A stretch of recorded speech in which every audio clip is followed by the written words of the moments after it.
გადაცემა მწვანე ზონა, მე კი გადაცემის წამყვანი სოფიო ძიგუა ვარ. სამწუხაროდ საქართველოს დღემდე მნიშვნელოვნად უსწრებს ევროკავშირის ქვეყნებს ავტოავარიებისა და მისი მსხვერპლის რაოდენობით. საქსტატის მონაცემებით მხოლოდ გასულ წელს 454 ადამიანი ემსხვერპლა ავტოსაგზაო შემთხვევას. მნიშვნელოვანი რომ მათი საკმაოდ დიდი ნაწილი ერთი და იმავე ადგილას ხდება. ასეთ ადგილებს ეგრეთ წოდებულ ცხელ ან შავ წერტილებს უწოდებენ ხოლმე, როგორც ჩანს. ასეთ ადგილად შეიძლება ჩაითვალოს მეტეხის ხიდიც ან ჩამოყალიბდა ასეთ ადგილად, საიდანაც ბოლო 2 კვირის განმავლობაში უკვე 3 მანქანა გადავარდა მტკვარში, ხოლო ერთის მძღოლი სამწუხაროდ დაიღუპა. სამივე შემთხვევის შედეგად გამოძიება დაწყებულია სისხლის სამართლის კოდექსის 276 მუხლით, რაც ტრანსპორტის მოძრაობის უსაფრთხოების ან ექსპლუატაციის წესის დარღვევას გულისხმობს. რამდენადაა ამ ავარიების სერიის მიზეზი მხოლოდ მძღოლთა დაუდევრობა, სად მდებარეობს ასე ვთქვათ ეგრეთ წოდებული შავი წერტილები, რატომ ამ მსხვერპლისა და ავტოსაგზაო შემთხვევების მაჩვენებლად კვლავ საგანგაშოდ მაღალი რაოდენობა და ბოლოს როგორ უნდა გამოსწორდეს ტრაგიკული ვითარება ამ საკითხზე ვისაუბროთ ჩვენი გადაცემის სტუმართან ერთად. ჩვენი გადაცემის სტუმარია დავით მესხიშვილი, საქართველოს ტრანსპორტისა და გზების ასოციაციის თავმჯდომარე. ძალიან დიდი მადლობა რომ ხართ ჩვენთან ერთად პირველ რიგში და ცხადია მეტეხის ხიდის ამბებით დავიწყებთ საუბარს. რას ფიქრობთ თქვენ, როგორ შეაფასებთ, რა მიზეზი შეიძლება იყოს, რომ ერთი და იგივე ადგილას რაღაც 2 კვირის განმავლობაში უკვე 3 ავარია დაფიქსირდა და სამწუხაროდ ერთი როგორც ვახსენე, უკვე მსხვერპლით დასრულდა. როგორ შეაფასებთ ამ ფაქტს ასე ვთქვათ? დღემშვიდობისა, პირველ რიგში დიდი მადლობა მინდა გადაგიხადოთ, იმიტომ რომ ყოველთვის უთმობთ დროს ჩვენს თემებს, საგზაო შემთხვევებს, ეკოლოგიას განსაკუთრებით, ჰაერის ხარისხს. საგზაო სატრანსპორტო შემთხვევების რაოდენობით საქართველოს დაახლოებით 3-4 ჯერ აღემატება საშუალო ევროპულ მაჩვენებელს. ეს ძალიან მძიმე, ასე ვთქვათ, შედეგია. მაგრამ არის ერთი მონაცემი, რომ მაგალითად იგივე ტექინსპექტირების რეფორმამდე და დღეს, აი რომ შევადაროთ საგზაო შემთხვევებში დაღუპულების და დაშავებულების რაოდენობა, შემცირებულია დაახლოებით 27%-ით, ამას თუ რაღაც რეფორმებს უკავშირებთ, მათ შორის ტექინსპექტირების, მაგრამ კიდევ ერთხელ ამბობ, რომ ძალიან მაღალია საგზაო სატრანსპორტო შემთხვევების როგორც რაოდენობა, ასევე დაღუპულების და დაშავებულების. გასულ წელთან შედარებით თან გაიზარდა ეს რაოდენობა. ხშირად მე არგუმენტად მეუბნებიან ხოლმე, რომ აი ავტოპარკი გაიზარდა, ავტომობილების რაოდენობა გაიზარდა, კონტრარგუმენტად ასე რა ვთქვათ და 1.8 მილიონი გადააჭარბა ავტომოტო ტრანსპორტის რაოდენობამ საქართველოში, გავიგე ეს, მაგრამ მსოფლიოს სხვადასხვა ქვეყანაშიც აჭარბებს ავტომობილების რაოდენობა წინა წელს, თუმცა საგზაო სატრანსპორტო შემთხვევები იკლებს წინა წელთან შედარებით, ეხლა ამ შემთხვევაში მე ვგულისხმობ ევროკავშირის წევრ სახელმწიფოებს და დიდ ქალაქებს, ხო? რაც შეეხება მეტეხის ხიდთან, აქ მოდით ასე ვთქვათ, მე რას ვფიქრობზე, მნიშვნელოვანი უკვე ის არის კანონმდებლობა რას ფიქრობს და კანონმდებლობამ მოიფიქრა და იქ არის მითითებული, რომ 3 საგზაო სატრანსპორტო შემთხვევა თუ ხდება 2 წლის განმავლობაში, სადაც ადამიანი იღებს სხეულის დაზიანებას, მას ეწოდება შავი წერტილი. 2 წლის განმავლობაში წარმოიდგინეთ. და აქ მოხდა რამდენიმე დღის განმავლობაში 3 საკმაოდ მძიმე სამწუხაროდ დაღუპულიც არის საგზაო სატრანსპორტო შემთხვევა. ასეთ ვითარებაში სამწუხაროდ კანონმდებლობაში ბოლომდე მოქმედება არ არის გაწერილი, რა ხდება მე, აი დადგინდა დაერქვა შავი წერტილი, ხო? ჩვენ ამაზე საუბარი გქონდა საგზაო უსაფრთხოების დეპარტამენტთანაც, რომელიც ეკონომიკის სამინისტროშია, რომ რა ქმედებები უნდა მოყვეს ამას გაწერილად და მოყვა თუ არა ქმედება. ანუ ქმედება რა უნდა იყოს? ხო, უნდა იყოს შემდეგი, რომ კომისიური წესით უნდა გადიოდეს ჯგუფი, იქ შეიძლება იყოს, ხო, გზების ინჟინერი, მაგალითად იყოს გარეგანათების სპეციალისტი, შეიძლება იყოს გამწვანების სპეციალისტიც კი, იმიტომ რომ ნარგავი ხო არ უშლის ხელს ხილვადობა საგზაო ნიშნის. სიტყვაზე ვამბობ, ხა ისე რთული, ხო, სხვადასხვა ადგილებში შეიძლება სხვადასხვა იყოს. შესწავლა შემდეგი, ასე ვთქვათ, ქმედება. ხო, აი რა ქმედებები მოხდა პირველი საგზაო შემთხვევის დროს, როდესაც მეტეხის ხიდიდან გადავარდა ავტომობილი. არ გვაქვს ინფორმაცია. ან მეორედ გადავარდა, ან მესამედ გადავარდა, ხო? ჩვენ ეს შემთხვევები, ეხლა ბათუმის მაგალითად შემიძლია გითხრათ, ტყელ აბუსერიძის ქუჩა 13 ნომერი არის ესეთი, ასე ვთქვათ, კონკრეტული მონაკვეთი, ეგრეთ წოდებულ არკასთან, თვითონ ბათუმელები ესე ეძახიან და მიხვდებიან, ეხლა ვინც გვისმენს, ხო, ბათუმში.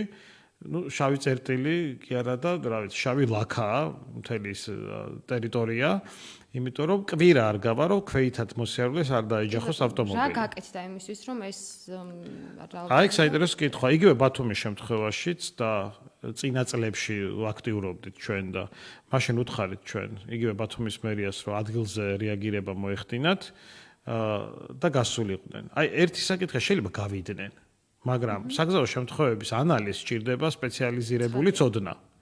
ხო, კი გავედი ახლა, განადამეზარა, მივედი იმ ობიექტს, მაგრამ რას ვაკეთებ, ხო, იქ რო გავედი. თუ ის ცოდნა არ მაქვს მე შესაბამის, ამიტომ აქ დგება ერთი საკითხი.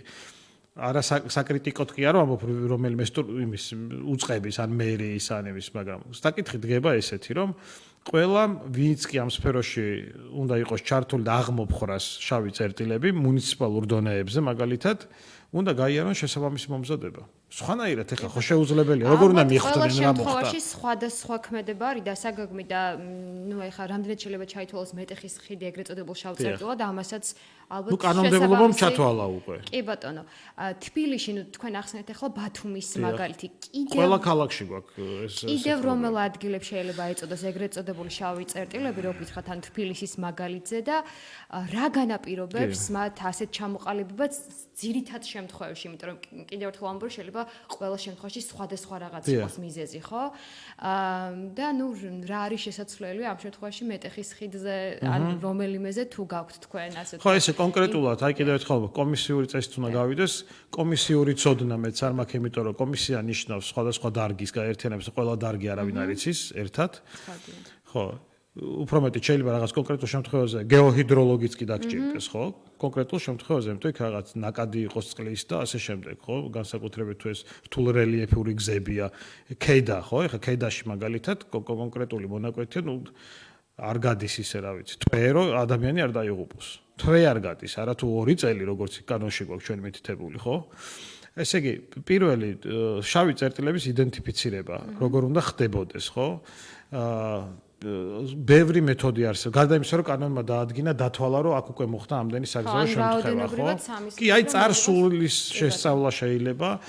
შავი წერტილების იდენტიფიცირებისთვის რამდენიმე მეთოდი არსებობს. ერთი გამოკითხვა საზოგადოების, ეს ცნობილი მეთოდია, ანუ რომელიღაც კონკრეტული სოფლის, კონკრეტული უბნის გამოკითხვაც, რომელიც ამბობს, აი აქ ყოველ კვირა ეს უთხარი არგუმენტებია, უფრო უთხარია სხვათა შორის და სანდო, ვიდრე შეიძლება ის იცოდეს რომელიმე პოლიციის თანამშრომელი და რატო, იმიტომ ის ადამიანები იქ ცხოვრობენ და დღე და ღამე აქვს საშუალება დააკვირდნენ პროცესს. ეს ერთი.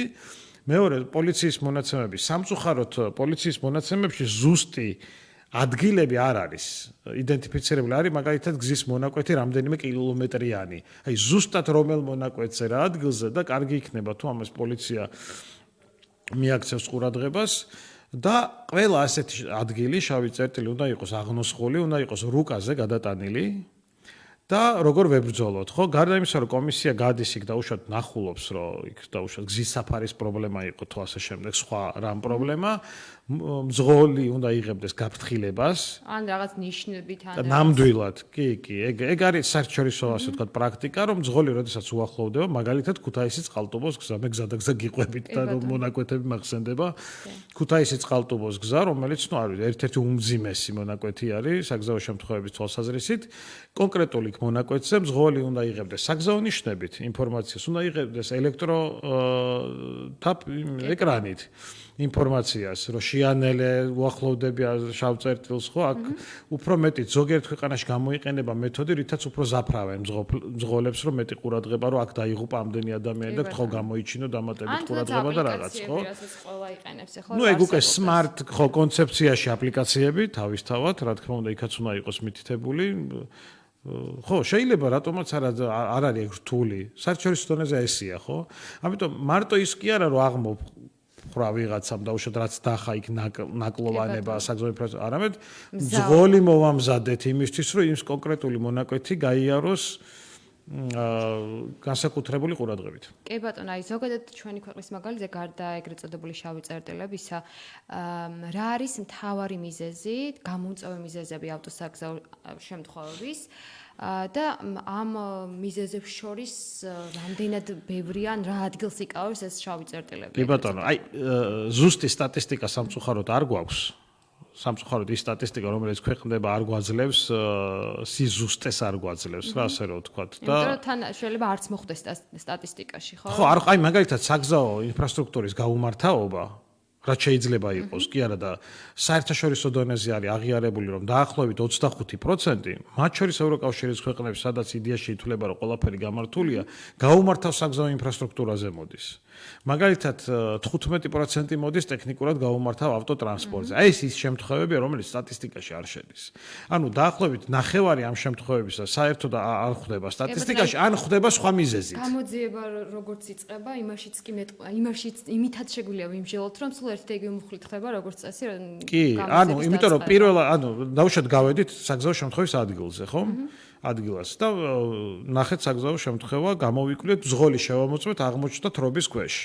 აი თითქმის აქ ფთავდება გამოძიება და ის მიმართულება, რომ თუ სამუხრუჭე სისტემა მაგალითად გამართული იქნებოდა, მიუხედავად იმისა, რომ ეს ადამიანი თრობის ქვეშ იყო, საგზაო შემთხვევა არ მოხდებოდა, ამ მიმართულებით აღარ მიდის. ანუ მიზეზ შედეგობრივი კავშირების დადგენა არ ხდება. დიახ, პირველი მიზეზი რას დგინდება, უკვე სხვა მიზეზები აღარ დგინდება. ამ დროს შეიძლება მისმა თრობამ კი არ გამოიწვია თვალმდგომარეობამ საგზაო შემთხვევა, არამედ გაუმართავმა საჭის სისტემამ გამოიწვია, მაგრამ ახლა მთვრალი იყო, დაფიქსირდა რომ მთვრალი იყო. ან შეიძლება სიჩქარის გადააჭარბა, საგზაო შემთხვევა მოხდა, მაგრამ მოხდა არა სიჩქარის გადაჭარბების გამო, არამედ საგზაო ინფრასტრუქტურის გაუმართავობის გამო. კი ბატონო, აი დაფიქსირდა სიჩქარის გადაჭარბება. ისთვის არის საჭირო ესეც, მე კი ხვდები ისთვის ეს არის საჭირო. ძალიან დიდი რეფორმაა გასატარებელი, პირდაპირ მინდა გითხრათ, საგზაო შემთხვევების დაწყებული ანალიზი, იდენტიფიცირება ადგილების, წარმოება, შესაბამისი ინფორმაციის, ასე ვთქვათ, წარმოება, შევსება, შავი წერტილების მართვა, აღმოფხვრა საგზაო შემთხვევის მიზეზების, მთელი ჯაჭვი და სერიოზული რეფორმა. ევროპულ მაჩვენებელს მაინც რომ მიუახლოვდეთ საშუალო ევროპულ მაჩვენებელს რომ მიუახლოვდეთ. ნუ აი ცოტა ისეთი უხეში ქირურგიული ჩარევების გარეშეც შეიძლება ამის მიღწევა, მაგალითად ოპტიმალური სიჩქარე დავადგინოთ ქალაქებში, ეს ნიშნავს იმას, რომ მაგალითად იგივე ევროპულ ქალაქებში სიჩქარე შეიზღუდა 30 კმ/სთ სიჩქარით, ცენტრალური უბნები, იმიტომ რომ ასეთ შემთხვევაში ქვეითზე შეჯახებისას მაგალითად ქვეითის გადარჩენის ალბათობა არის 95%. ასე რომ ელემენტარული მაგალითად იგივე ის რომ სიჩქარის გადაჭარბება მიბმული იყოს, სიჩქარის გადაჭარბება არის რომელიც კლავს პირდაპირ. სიჩქარის გადაჭარბება რომ მიბმული იყოს ქულათა სისტემაზე, ამდენი დარღვევები არ გვექნებოდა ჩვენ, ხო? დღეს რა სიტუაცია გვაქვს, რამდენჯერაც არ უნდა გადააჭარბოს ადამიანმა სიჩქარის, იმდენ ჯარიმას იხდის და აგრძელებს მოძრაობას და თუ ფული აქვს მას საერთოდ არ ადარდებს ეს სიჩქარის ჯარიმები. ამიტომ ქულათა სისტემა შედარებით რაღაცა იმაში კონტროლში მოიყვანდა, ხო? ანუ ერთ-ერთი პირველი. ანუ ხო ქულათა სისტემა რეფორმის როცა დაიწყო, სხვა გეგმა იყო ბოლოსში, რომ უნდა გავსულიყავთ. სამწუხაროდ ის დაიწყო, იქ გაჩერდა და აკლია განვითარება ქულათა სისტემის რეფორმას. დასასრულებელია. 15% ცოტა არ არის. ნამდვილად, ძალიან დიდი მადლობა საქართველოს ტრანსპორტისა და გზების ასოციაციის თავმჯდომარე დავით მესხიშვილი იყო ჩვენთან ერთად. ჩვენ კი მეორე ბლოკში სხვა თემით დაგიბრუნდებით. მადლობა რომ გვისმენთ და გვიყურეთ. მადლობა. რომ გაიპარეთ ხარა. 2-27-78-07 მარტის თვის განმავლობაში შეერჩიე სასურველი ტექნიკა ბეკოში და ისარგებლე 30%-მდე ფასდაკლებით. ან აირჩიე საჩუქარი, ტვერსასრუტი, ყავის აპარატი, ბლენდერი ან აეროგრილი. დეტალური ინფორმაციის მისაღებად ეწვია ვებგვერდს technoshop.g ან დაგვიკავშირდით ნომერზე ფიფქი 2500. მოამზადე შენი ბიზნესი წარმატებისთვის Swiss Capital-თან ერთად. მარტივად მიიღე დაფინანსება ახალი დანადგარის შესაძენად, მარაგების შესავსებად ან სატენდერო მომსახურებად.